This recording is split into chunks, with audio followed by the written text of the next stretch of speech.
자, 오늘 우리에게 주시는 하나님 말씀 함께 보겠습니다. 오늘 시편 35편 1절에서 18절까지의 말씀입니다. 여호와여, 나와 다투는 자와 다투시고 나와 싸우는 자와 싸우소서. 창을 빼사 나를 쫓는 자의 길을 막으시고 또 내 영혼에게 나는 네 구원이라 이르소서.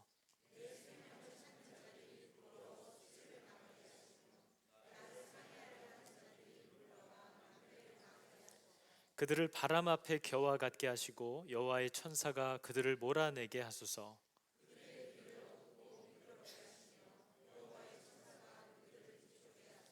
그들이 까닭없이 나를 잡으려고 그들의 그물을 웅덩이에 숨기며 까닭없이 내 생명을 해하려고 함정을 파싸우니,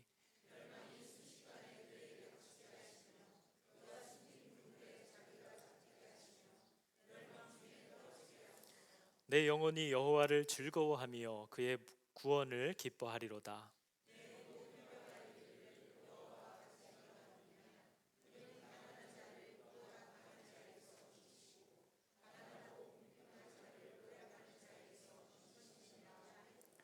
불의한 증인들이 일어나서 내가 알지 못하는 일로 내게 질문하며, 나는 그들이 병들었을 때에 굵은 베옷을 입으며 금식하여 내 영혼을 괴롭게 하였더니 내 기도가 내 품으로 돌아왔도다.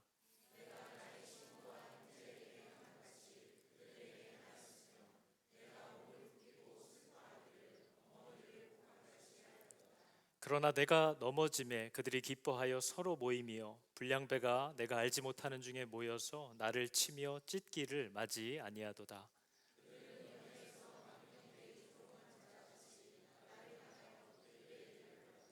주여, 어느 때까지 관망하시려 하나이까? 내 영혼을 저 멸망자에게서 구원하시며 내 유일한 것을 사자들에게서 건지소서.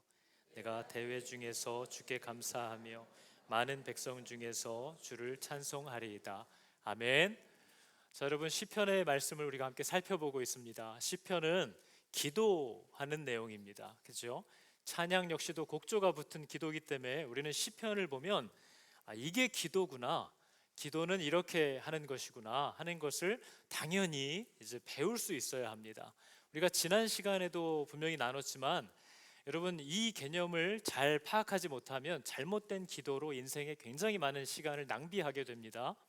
기도는 신께 무언가를 빌어서 내 뜻을 이루는 수단이 아니다 하는 것을 우리가 시편만 살펴봐도 잘 알 수 있습니다. 기도는 내 뜻을 관철시키거나 이루기 위해서 신에게 요청하는 그런 강력한 요구, 이런 것이 기도의 의미와 목적이 전혀 아니라는 것을 시편은 계속해서 우리에게 보여줍니다. 시편에서 보여주는 기도의 강력한 내용은 내 뜻과 바램을 하나님 앞에 이렇게 가져가서 그것에 대한 하나님의 뜻으로 내 뜻을 덮겠다 하는 것이 기도입니다. 내 바램과 생각과 판단은 다음과 같지만 이것에 대한 하나님의 뜻과 판단과 생각은 무엇인지를 묻고 주시는 하나님의 뜻에 내 뜻을 덮겠다라고 하나님께 항복하러 나아가는 행위를 우리가 기도하러 간다, 이렇게 얘기하는 거죠. 그게 기도의 의미입니다. 그 말은 하나님, 내가 이 일에 대하여 이렇게 생각하고 이렇게 판단하고 이렇게 기대하고 있지만 이 일에 대하여 하나님의 뜻을 내게 보여주시면 나는 하나님과 마음을 같이 하겠습니다 라고 권리를 포기하는 것을 기도라고 얘기합니다. 우리가 아는 기도와 사뭇 다를 수 있는 거죠. 그러나 여러분, 성경이 분명히 보여주는 기도는 그런 기도입니다. 우리가 잘 아는 찬양 중에 그리 아니하실지라도, 찬양을 모르는 분은 아마 아무도 없을 거예요. 그죠?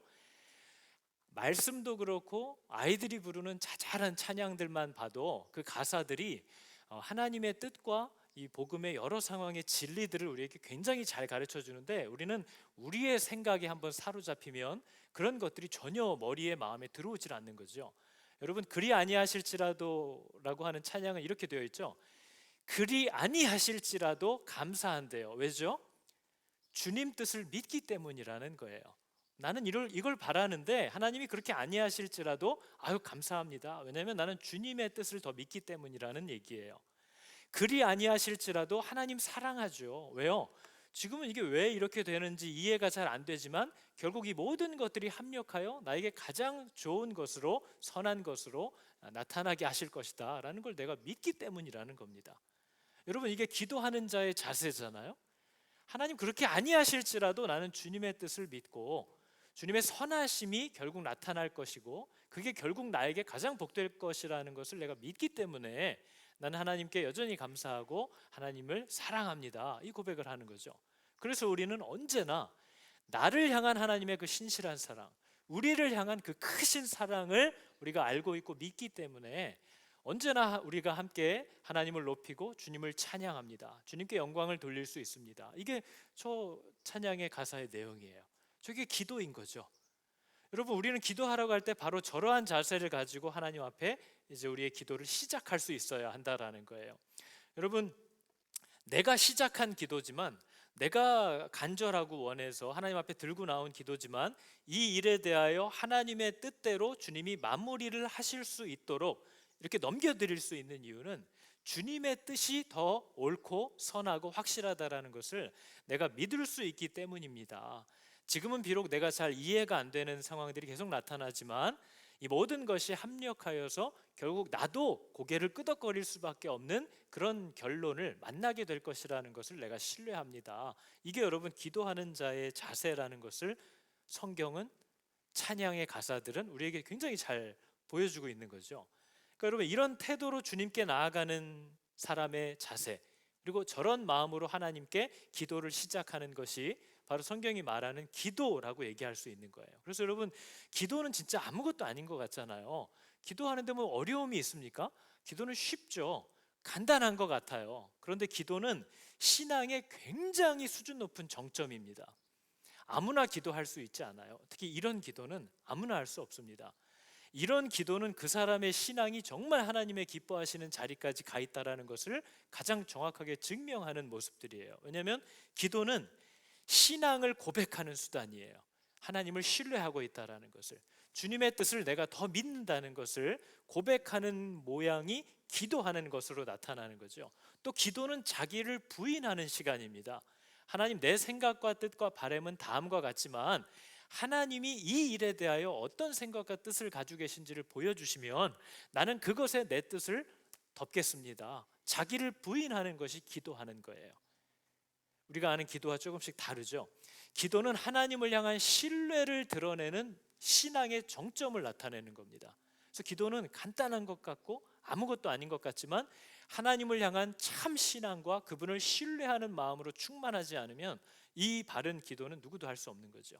그냥 내가 바라고 원하는 대로만 빨리 하라고 하나님을 목을 조를 뿐이지, 나의 권리를 포기하고 자기를 부인하고 하나님의 뜻에 자신의 뜻을 덮겠다고 나아가는 이런 기도는 신앙의 정점이라고도 할 수 있는 거죠.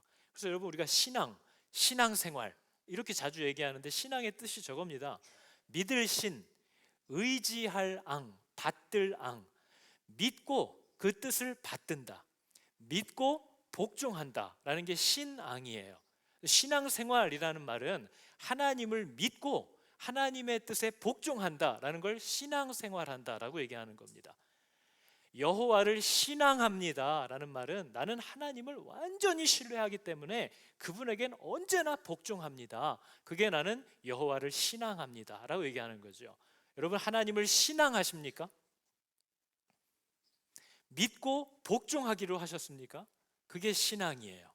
그게 신앙생활인 거죠. 우리가 얼마나 신앙생활을 못 해왔는지, 안 하고 있는지, 그리고 해보려고 하지만 자꾸 실수하는 것은 오히려 귀한 겁니다. 그러나 그렇게 살 마음 자체가 없고 그런 결단을 해본 적도 없다, 이게 문제인 거죠. 신앙은 저거거든요. 하나님을 신뢰하고 복종하기로 하다. 이 결단을 하나님 앞에서 하신 적이 있느냐, 이걸 우리가 물어보는 거죠. 그게 이제 신앙생활이 시작되는 겁니다. 그래서 여러분, 기도가 이런 거구나.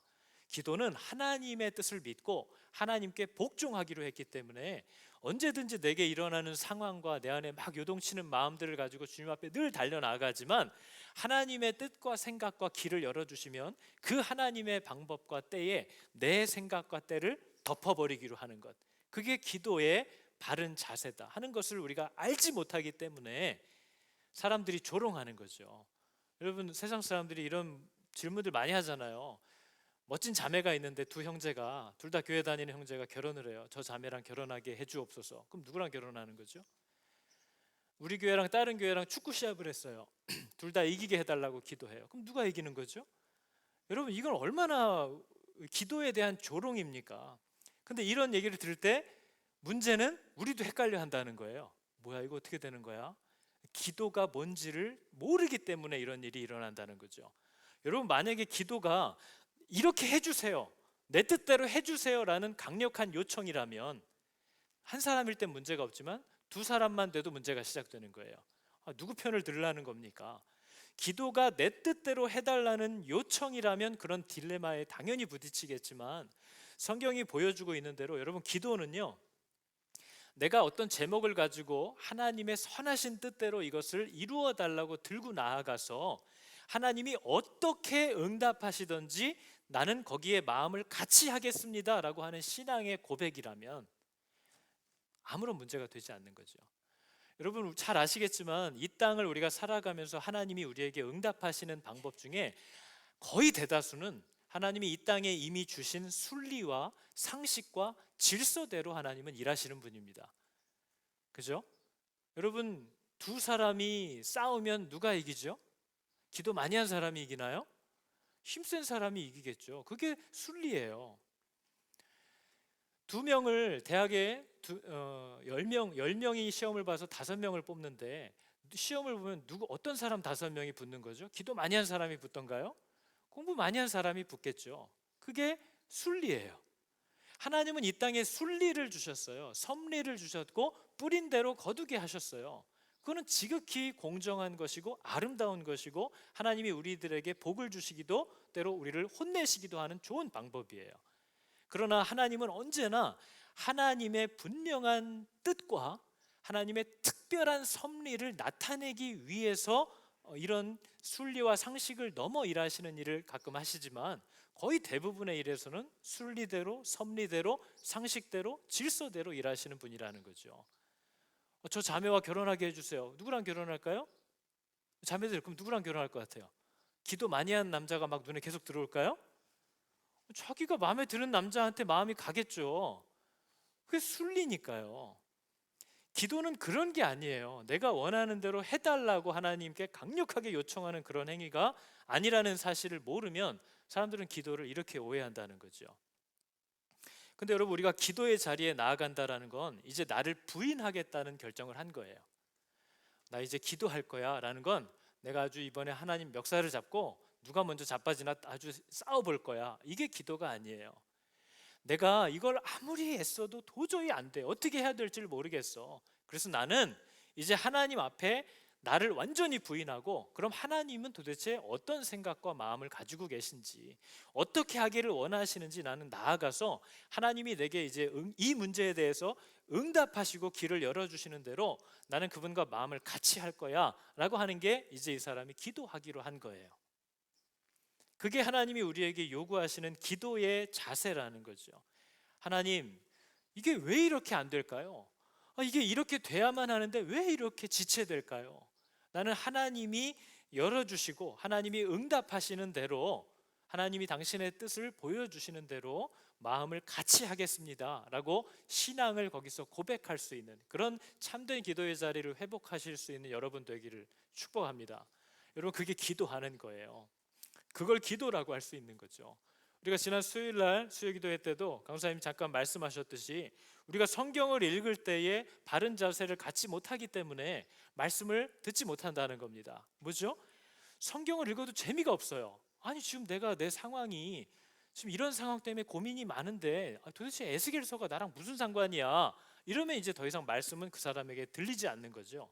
왜냐하면 내가 바라고 내가 궁금해하고 내가 지금 답답해하는 어떤 특별한 상황과 반응들을 하나님 앞에 이렇게 얻고 싶은데, 지금 하나님이 이런 내가 고민하는 관련된 말씀을 착 단어 하나로 그냥 귀에 꽂히듯이 던져주셨으면 좋겠다, 막 이런 마음을 갖고 예배의 자리에 나오는데 아무리 들어도 내가 처한 상황과 내 마음속에 있는 질문과 전혀 맞지 않는 말씀이 선포되고 있는 거예요. 그럼 여러분, 우리는 그때부터 듣지 못하는 거죠.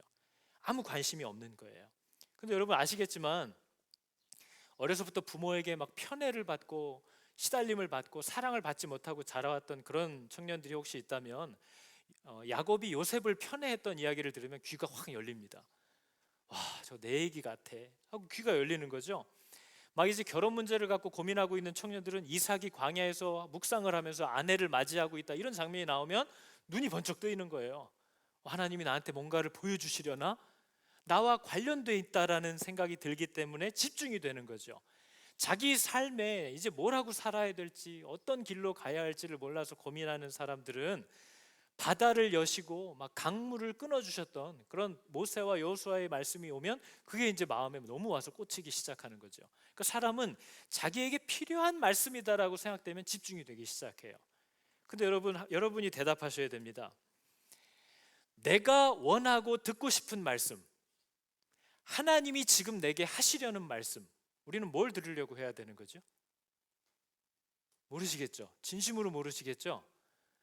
내가 듣고 싶은 말, 하나님이 하려고 하시는 말, 뭘 들어야 하는 거죠? 어떤 말이 더 나에게 유익할까요? 이게 믿음인 거죠. 그러니까 우리는 말씀을 들을 때 내가 관심이 있는 게 아니면 들을 마음을 아예 닫아버리는 거예요. 그러나 예배자의 태도는 이 얘기를 나에게 왜 해주시는지 난 모르겠어요. 그러나 하나님이 그 얘기를 아무튼 내게 하고 계시다. 그러면 그것을 마음에 담아두려고 하는 자세가 있어야 한다는 거죠. 마리아가 아기 예수를 처음 낳게 될 때에 천사들을 통해서 혹은 동방 박사들을 통해서 장차 있을 일들을 막 얘기하는데 이해가 되지 않는 겁니다. 아니, 애를 하나 낳았는데 뭐 하는 얘기들이 도대체 이해가 되지 않아요. 네 마음이 막 칼로 찌르듯 할 거다, 뭐 무슨 말인지 그 당시 모르겠어요. 그러나 중요한 건 마리아가 뭐라고 하죠? 마리아는 그 모든 말을 마음에 두었대요. 그게 예배 드리는 자들에게 필요한 자세인 거죠. 오늘 저 얘기를 내가 왜 들어야 되는지 모르겠어요. 요즘 말씀을 펴면 혹은 뭐 영상을 보면 저 비슷한 말이 계속 들려. 근데 나는 저게 나와 아무 상관없다고 생각하거든요. 그러나 우리가 가져야 될 태도는 왜 저 말씀이 이때 내게 들리는가, 왜 말씀을 읽는데 계속 이런 부분이 내 앞에 나타나는가 하는 것들에 대해서 마음에 두어야 한다는 거죠. 그럼 성령께서 그분의 때에 우리에게 깨닫게 하시는 일을 허락하신다는 거예요. 우리에게 필요하니까 말하고 계시겠죠. 그럼 내가 원하고 바라는 말씀 대 하나님이 내게 하시려는 말씀, 예배자의 태도는 후자의 것에 또 마음이 열려 있어야 한다는 걸 우리에게 얘기합니다. 말씀도 그러할진데 여러분, 우리가 기도할 때도 마찬가지입니다. 기도할 때도 우리가 간절히 하나님께 듣고 싶어 하는 건 내가 지금 필요하다고 중요하다고 생각하는 것에 대해서 하나님이 일하시기를 원해요. 그러면 하나님이 내게 진짜로 역사하시는 것들이 뭔지를 보지 못합니다.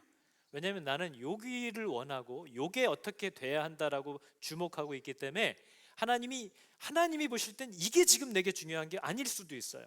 그럼 하나님이 이런 것으로 내게 막 공급하고 말씀하시고 응답하고 계시는데 이것만 바라보느라고 하나님이 내게 정작 주시려고 하는, 응답하고 계시는, 이미 응답하신 것들에 대해서도 깨닫지 못하는 일이 일어난다는 거죠.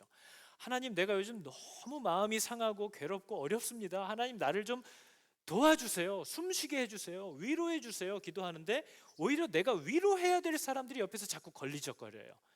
그럴 때 기도자의 자세는 내가 응답받고 싶어하는 거에만 집중하는 게 아니라 내가 하나님 앞에 두 손을 들고 나아갔을 때 하나님이 내게 이루려고 하시는 것, 내게 요구하시는 것, 내게 응답하고 계시는 게 뭘까 하는 것을 열어서 보려고 하지 않으면 이것보다 더 내게 필요하고 중요한 일들을 하나님이 행하려고 하실 때 그걸 발견하지 못하고 그걸 주목할 수 없는 상황에 처해진다는 거죠.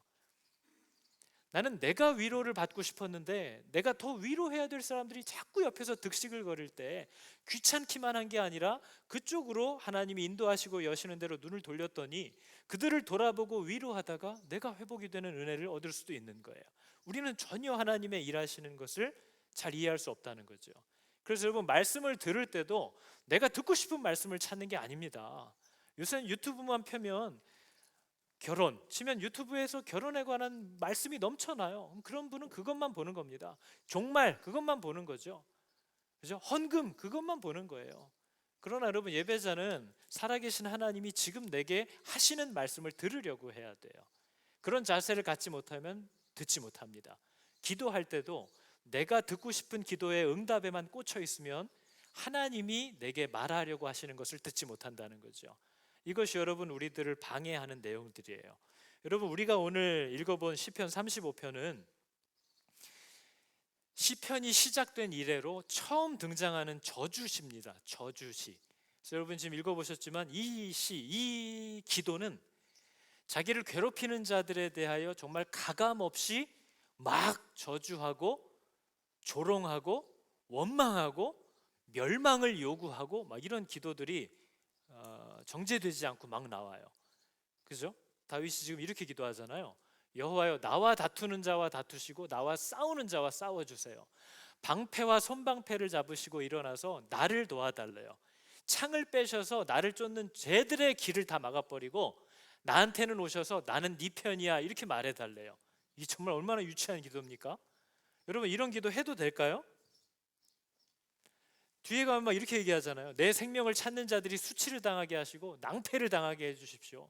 그들이 막 바람에 날아다니는 겨와 같게 하나님 만들어 주시고 길을 어둡게 하고 미끄럽게 해서 확 발라당 자빠지게 해주시고 멸망이 순식간에 그들에게 닥치게 해주고 그가 나한테 던지려고 숨겨놓은 그물에 지가 걸리게 해주시고 하나님, 멸망 중에 다 저들이 떨어지게 해주십시오. 이런 기도를 다윗이 하고 있다는 거예요. 여러분, 질문이에요. 믿는 사람이 저렇게 기도해도 될까요? 믿는 사람이 저렇게 기도해도 되나요? 대답대로 제가 할 거예요.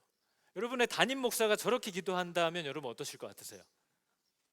저기서는 막 안녕하세요 했는데 막 집에 가면 주여 저 집사의 앞길을 막으시고 막 제가 만약 이렇게 기도한다면 이거 이렇게 기도해도 되는 걸까요? 어떠신 것 같으세요? 여러분 기도 어떻게 하세요?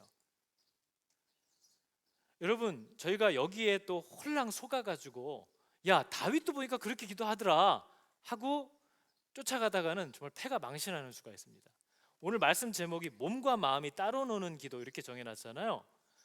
다윗이, 여러분 이걸 잘 기억하셔야 돼요. 다윗이 하나님 앞에 나아가면요, 자기가 온전한 자가 아니잖아요. 다윗은 대단한 사람 아니라 우리랑 똑같은 사람이에요. 목사도 성도랑 전혀 다르지 않은 연약한 심령을 가진 사람이에요. 그죠? 감정을 가진 사람이에요. 그래서 우리는 어떤 일들을 만나면 도저히 내가 나를 컨트롤하기가 힘들어요. 아니 뭐 목사가 됐다고 해서 나한테 상처 준 자에게 용서가 쉽게 되나요? 안 돼요. 마음이 막 어려워요. 다윗은 하나님 앞에 자기의 연약함을 완전히 노출합니다. 세상을 다 불질러 달라고, 악인의 다리를 다 부러뜨려 달라고, 하여튼 저 사람만 막는 게 아니라 저들의 자손들까지 대대로 길을 다 막아 달라고 다윗이 막 화를 내요. 그런데 여러분, 다윗의 삶을 잘 기억하셔야 돼요. 다윗은 하나님 앞에 가면 온갖 자신의 연약함과 사랑 없음과 용서하지 못하는 마음을 막 토해놓으면서 부르짖지만 정작 사람들에게 다시 돌아갈 때는 끝까지 자기 손을 대지 않기로 유명한 사람이 다윗이에요. 그게 하나님이 다윗에게 가장 귀하게 봤다고 인정하는 내용이에요. 여러분, 다윗은요, 사울 왕이 자기를 이유 없이 죽이려고 해요. 하나님도 다윗에게 기름을 부었고 백성들도 마음이 다 다윗에게 돌아와서 다윗만 오케이, 하나님이 나를 부르신 걸 인정합니다 하면 이미 끝날 일이에요. 근데 하나님이 자기를 괴롭히는 사울을 하나님이 직접 처리해 달라고, 내 손을 대지 않기를 원한다고 하면서 그 긴 세월을 도망 다닐 때에도 다윗은 사울에게 끝까지 자기 손을 대지 않아요. 자기 아들이 자기를 반역했을 때도 자기 손을 대지 않아요. 요압이 가서 죽였을 때 오히려 슬퍼 울죠. 시므이라고 하는 이 아무것도 아닌 사람이 다윗이 괴로워할 때 그를 모욕했을 때도 그의 손을 대지 않아요.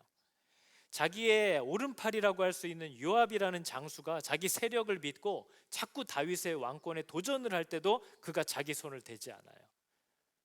여러분, 다윗이 이게 말과 몸이 따로 논다니까요. 이 사람이 지 마음의 억울함과 이런 분노, 저걸 내가 살려도 내가 쟤랑 언제까지 이러고 살아야 돼, 막 이 분노를 막 마음을 토해놓지만, 여러분, 다윗이 그 자신의 연약함과 용서하지 못함과 도저히 내가 살 수 없겠다라는 이 고백과 연약함을 막 다 하나님 앞에 토해놓지만 그 기도의 자리잖아요. 그 그 기도의 자리에서 일어나서 다시 세상으로 나아갈 때는 다윗은 이제는 죽기까지 하나님의 뜻대로만 살 거라고 결단하고 나가는 거예요. 여러분, 이게 우리들이 해야 될 기도의 자세라는 거죠. 그죠? 여러분, 우리가 예수를 믿고 나서 이제는 사람들이 나를 웬만큼 어렵게 해도 이렇게 지나갈 수 있는 사람이 되었습니다 하는 게 뭐가 좋은 거죠? 그럼 누가 드러나는 거죠? 여러분, 우리가 지난번에 살펴봤던 요 앞에 봤던 고린도서의 바울이 뭐라고 얘기했나요? 우리는 우리를 전파하는 게 아니래요. 아니, 내가 예수 믿고 이제는 웬만한 시련에도 마음이 요동치지 않고 누가 좀 나한테 이렇게 어렵게 해도 이제는 뭐 내가 믿는 사람이라 이게 잘 돼라고 하는 거 얘기하는 게 도대체 무슨 소용이냐는 거예요. 내가 나를 전파하러 여기 지금 왔느냐? 우리는 우리를 전파하는 게 아니라 누구를 전파한대요?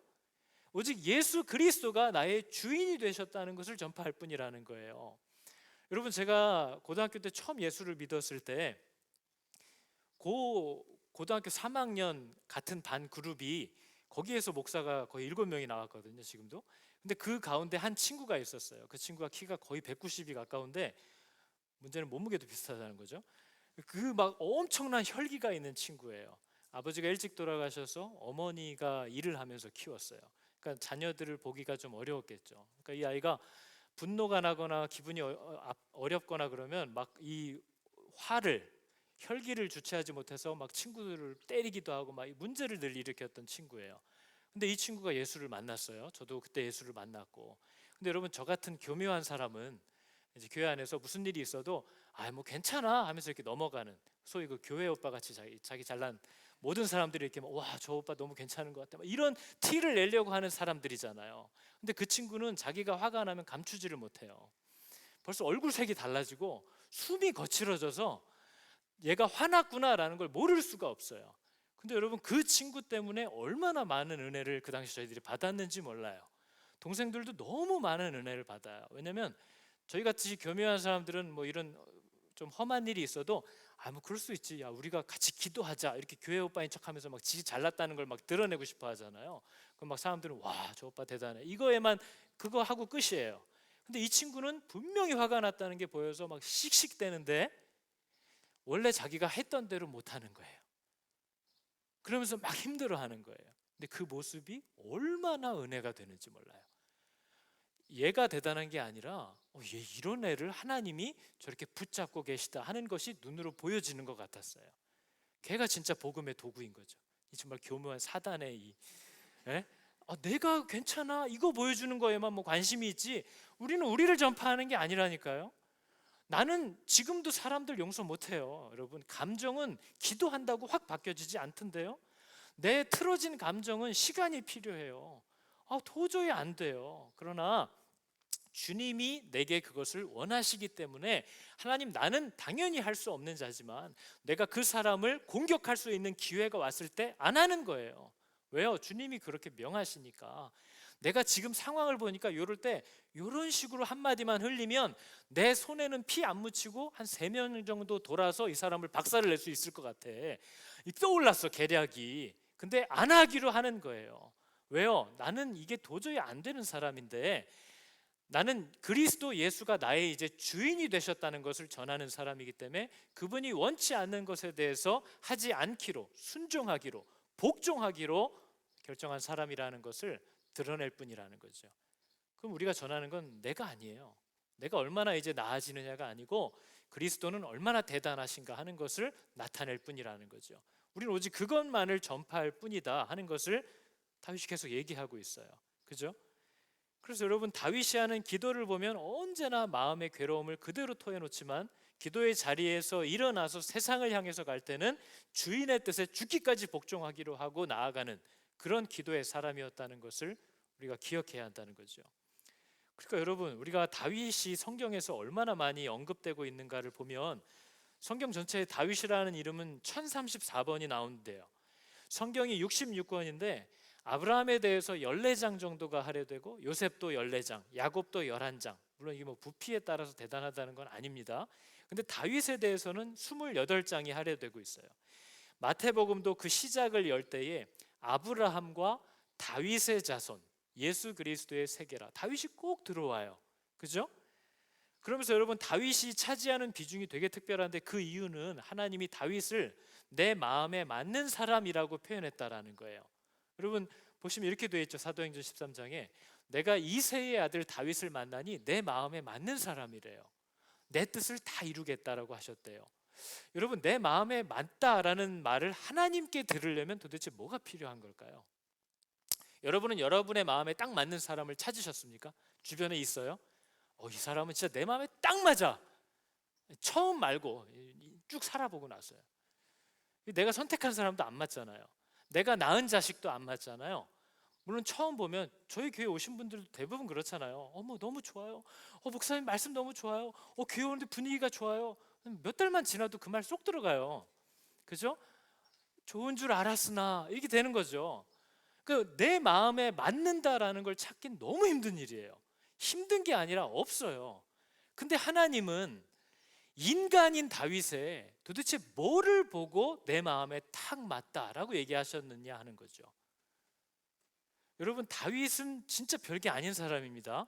다윗은 사무엘 선지자가 왕을 세우려고 기름을 들고 왔을 때 그 아버지가 다윗을 까먹을 정도로 존재감이 없는 아들이에요. 양치고 있는데 있는지도 몰랐어요. 선지자가 네 아들이 이게 다냐? 그러니까 맞다. 걔 좀 오라고 그래라. 이랬던 아들이에요. 그러니까 탁월한 아들은 아니에요. 막내였고 어렸고 왕이 되기 전에도 혈기를 못 참아서 막 나발 죽일 뻔했어요. 자기 혈기를 잘 조절하지 못했던 사람이 다윗이에요. 왕이 된 후에는 실수를 더 많이 한 사람이에요. 여러분, 다윗이 저지른 그 죄를 오늘날 만약에 저와 여러분이 그대로 짓잖아요. 그럼 얼굴 들고 못 살아요. 얼굴 들고 못 사는 정도가 아니라 세상에 발 디딛고 못 살죠. 감옥 가야죠. 사울 왕과 다윗 왕은 우리는 굉장히 다르게 평가하지만 사실 세상의 눈으로 보면 다윗이 사울보다 더 많은 죄를 지은 사람이에요. 사울은 그렇게 파렴치한 죄를 그렇게 지은 적 없어요. 사울이 맨날 혼났던 건 믿음이 없다, 순종하지 않았다, 이것 때문에 혼났지, 도덕적으로만 보면 다윗이 더 나쁜 놈이죠. 다윗이 저지른 죄는 여러분 입에 올리기가 어렵잖아요. 중고등부도 있는데, 그죠? 남의 아내를 뺏고 막 그 남편한테 걸릴까봐 죽이고 막 이런 일을 했던 사람이잖아요. 그런데 훗날 성경이 다윗에 대해서 평가할 때 여러분 믿을 수 없는 평가를 합니다. 내 종 다윗은 내 명령을 지켰다. 전심으로 나를 쫓았다. 나 보기에 정직한 일만 행했다. 저렇게 얘기를 하고 있어요. 물론 열왕기상 15장에 넘어가면 밧세바를 범했던 일을 제외하고는 이렇게 그건 나와요. 근데 그거를 빼고는 내가 보기에 정직한 일만 행했다라고 성경이 하나님이 판단하셨대요. 그러니까 하나님은 사람에게서 뭘 보는 걸까요, 여러분? 저걸 보신대요. 마음을 다해서 따랐다. 여러분, 저게 어떻게 다른 건지는 정말 엄청난 차이입니다. 사도 바울이 예수를 몰랐을 때가 있었잖아요. 바울이 예수를 몰랐어요. 그래서 예수 믿는 사람들을 쫓아다니면서 핍박했던 적이 있었어요. 그죠? 그런데 적어도 여러분, 바울은요, 예수가 하나님이라는 사실을 몰랐기 때문에 예수를 따른다는 것, 예수를 그리스도라고 부른다는 것이 하나님을 굉장히 모욕하는 행위라고 그는 정말 이해하고 믿었던 거예요.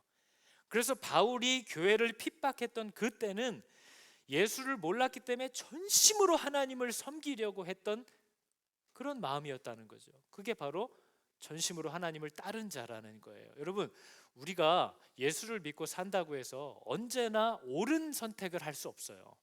언제나 맞는 결정을 할 수 없어요. 그러나 하나님이 보시는 건 이거예요. 그 선택과 결정과 일들을 진행할 때 이것이 정말 하나님 앞에 부끄러움이 없는 일이고, 이것이 정말 하나님이 기뻐하시는 일이고, 이게 정말 성경도 우리에게 요구하시는 길이라고 확신했기 때문에 전심으로 그렇게 했던 사람이라면, 그렇게 한 것이라면, 비록 그의 선택이 틀렸고 그가 오해했고 그가 잘못된 결과로 이끌어져 갈지라도 하나님은 그 사람을 온전하다고 얘기한다는 거죠.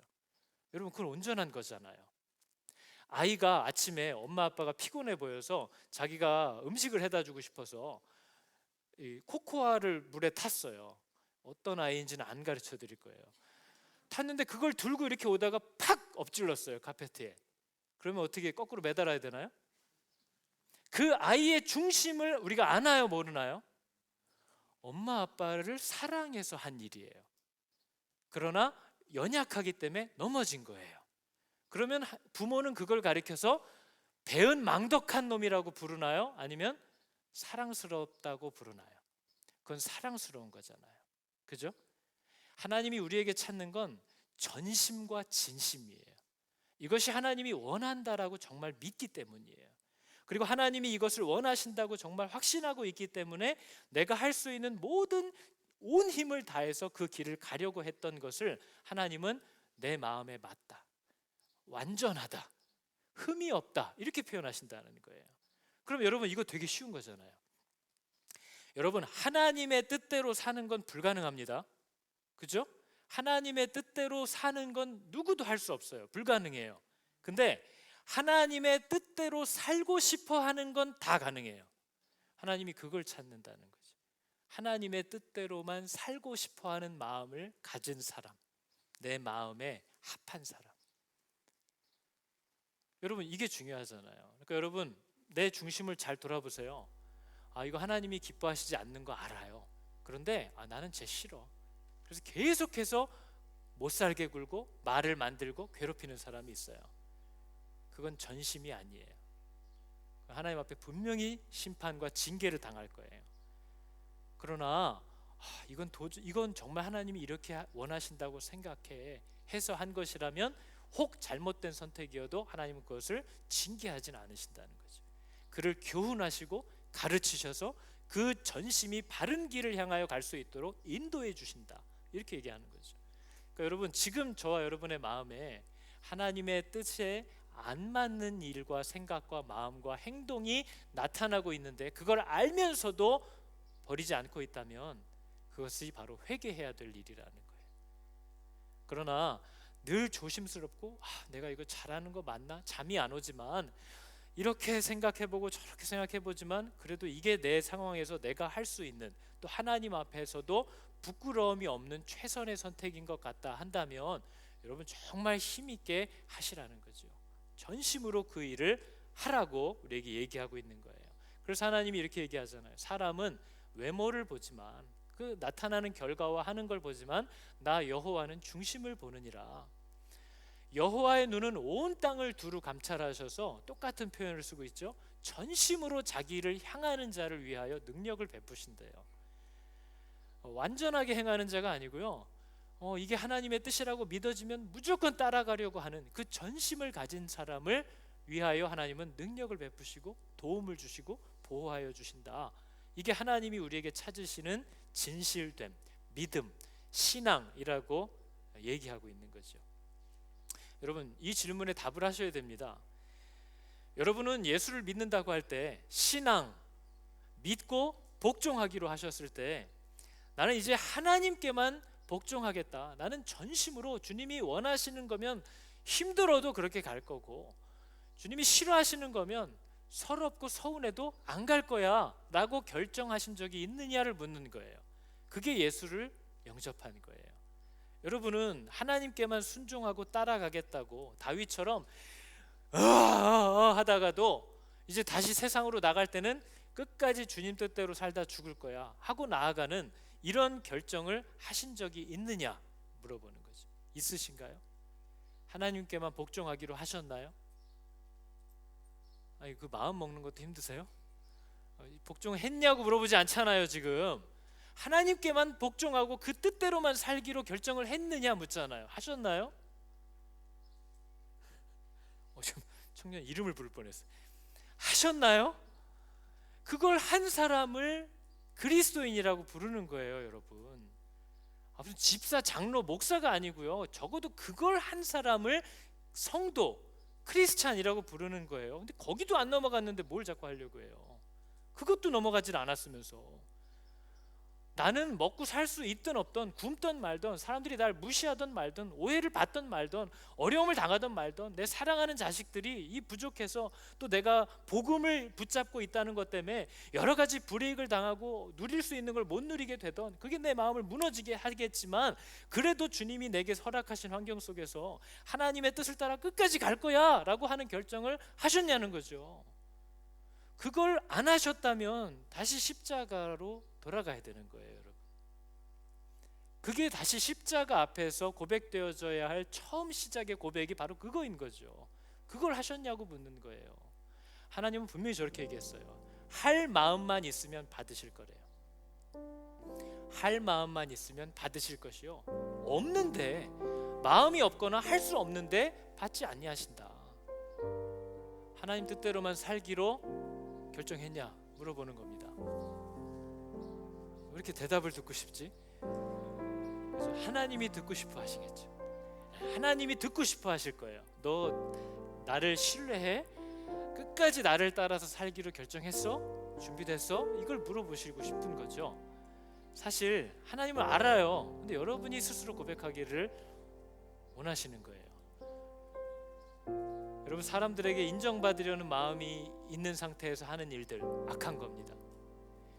사람들이 알아주지 않아서 서운해서 벌리는 일들 악한 거예요. 누가 날 깔보고 알아주지 않아서 하는 일들 악한 거예요. 비교당하는 게 싫어서 이것저것 해보려고 하는 거 악한 거고요, 어리석은 거고요, 정말 하나님 앞에서 두려운 거예요.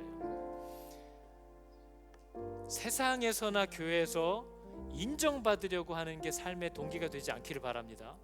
여러분, 솔직히 저와 여러분이 인정받을 만한 사람인 것 같으세요? 아니잖아요. 우리가 그렇게 누구한테 인정받을 만한 사람이에요? 아니에요. 우리 부모님도 나를 그렇게 답답해했는데, 내 아내도 나 때문에 복장이 터져서 지금 누워있는데, 아니 나 때문에 그런데, 우리가 그런 존재인데 어딜 가서 그렇게 인정을 받고 싶으신 거예요. 세상에서 교회에서 인정받는 거, 뭐 내가 알지도 못하고 함께 살 것도 아닌 주변 사람들에게 인정받으려는 게 삶의 동기가 되지 말고, 우리가 전하려는 건 내가 아니잖아요. 그리스도가 나의 주인이 되셨다는 걸 전파하는 거라면서요. 그러면 어디 가든지 그냥 하나님이 내게 요구하시는 걸 따라서 전심으로 진심으로 순종하고 즐겨 복종하면서 그렇게 사실 수 있기를 축복합니다. 그걸 못하신 분들이 이제 오늘 이 찬양을 하는 거죠. 옛날 찬양이지만 다 하는 거죠. 주님, 내가 여기 있사오니 나를 보내소서. 나의 맘 나의 몸 주께 드리오니 주님 받으옵소서. 주님, 내가 여기 있사오니 이제 나를 써주시옵소서. 나는 여전히 연약해서 조금만 이런 일이 터지면 막 울고불고 마음이 추스려지질 않아서 어떻게 할지 모르겠는데, 하나님, 내가 이제 이 기도의 자리에서 일어나서 세상으로 나갈 때 하나님 나를 쓰십시오. 나의 맘 나의 몸 가진 것 다 주께 드리오니 하나님이 해라 하고 하지마 안 하고 그렇게 무조건 복종하면서 죽기까지 복종하면서 갈 테니까 하나님 나를 쓰시옵소서. 그러면서 뒤에 후렴이 뭐예요? 할렐루야 할렐루야 할렐루야. 여호와를 찬양하라, 여호와를 송축하라. 하나님은 선하시고 그 인자하심이 끝이 없다. 그분의 뜻이 온전하다. 하나님, 내 생각은 다음과 같으나 주님 뜻이 그러하다면 주님의 뜻으로 내 뜻을 덮어주십시오. 그게 기도의 바른 자세라는 것을 꼭 기억하시기 바랍니다. 우리 같이 이 찬양이 이 시간 여러분 다시 처음 십자가 밑에서 자리에서의 고백이 되기를 바랍니다. 주님, 내가 여기 있습니다. 나를 보내소서. 주님, 내가 여기 있사오니 나를 보내소서. 나의 맘 나의 몸 주께 드리오니 주 받으옵소서.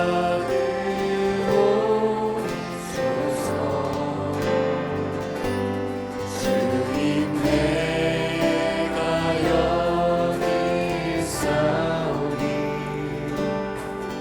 나를 써주소서.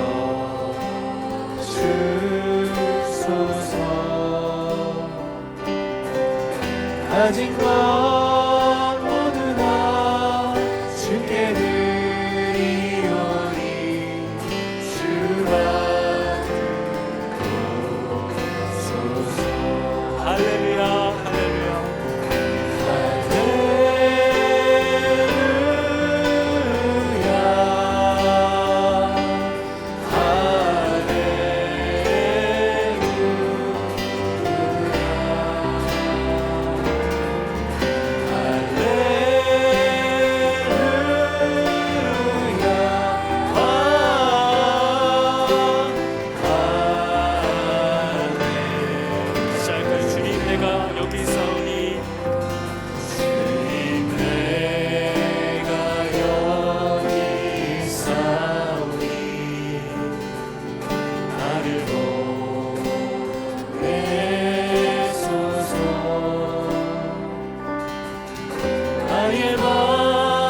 하나님, 주님 제가 여기 있습니다. 나의 연약함과 나의 할 수 없음을 하나님만 아시는 것이 아니라 저도 잘 압니다. 하나님이 붙잡아 주시지 않으면 금방 원래의 자리로 돌아가 버리는 내 모습을 아버지 지금도 날마다 확인합니다. 내게 소망이 있는 것이 아니요 그리스도께서 내 안에, 내가 그리스도 안에 머물 수 있게 해주셔서 하나님이 붙잡아 주셔서 내가 그리스도의 향기를 품을 수 있게 된 것, 이것으로 족하고 또 나를 그렇게 붙잡아 주시는 하나님을 전파하는 것, 그것이 내 삶의 모든 목적임을 내가 기억합니다. 하나님, 교회에서, 가정에서, 세상에서 사람에게 인정받으려다 보니 소명과 본분을 잊고 어리석은 허탄한 자랑과 탐심과 분노에 사로잡혀서 소명의 자리를 멀리 떠나 헛된 것에 시간과 물질을 소비하며 살게 되는 것을 확인합니다. 하나님, 나는 가정에서도 인정받을 만한 자가 아님을 내가 고백합니다. 교회 안에서는 마찬가지고 세상에서도 저는 그렇게 소망을 둘 만한 사람이 아니라는 것을 아버지 나도 잘 압니다. 이제 나를 통하여 하나님이 교회와 가정과 또 세상에서 잘 나타날 수 있도록 하나님 나를 주님의 뜻대로 사용하여 주시옵소서. 슬프면 울고 괴로우면 소리도 지르고 하나님 앞에서는 나의 모든 연약함을 벌거벗지만 세상을 향하여 나아갈 때 주님이 내 머리가 되셨음을 나의 죽음으로 선포하기를 원하오니 하나님, 나는 할 수 없으나 주님이 명하시기에 그와 함께 걸어갈 수 있는 그 순종으로 내가 아니요 주께서 나를 통해 사신다 하는 것을 세상에 나타내게 하여 주시옵소서. 하나님께 나와 내 가족들과 우리 교회 공동체를 부탁합니다. 하나님의 뜻대로 우리를 인도하여 주시옵소서. 여호와는 내게 복을 주시고 너를 지키시기를 원하며 여호와는 그의 얼굴을 비추사 은혜 베푸시기를 원하며 여호와는 그 얼굴을 너에게로 향하여 드사 평강 주시기를 원하노라. 아멘.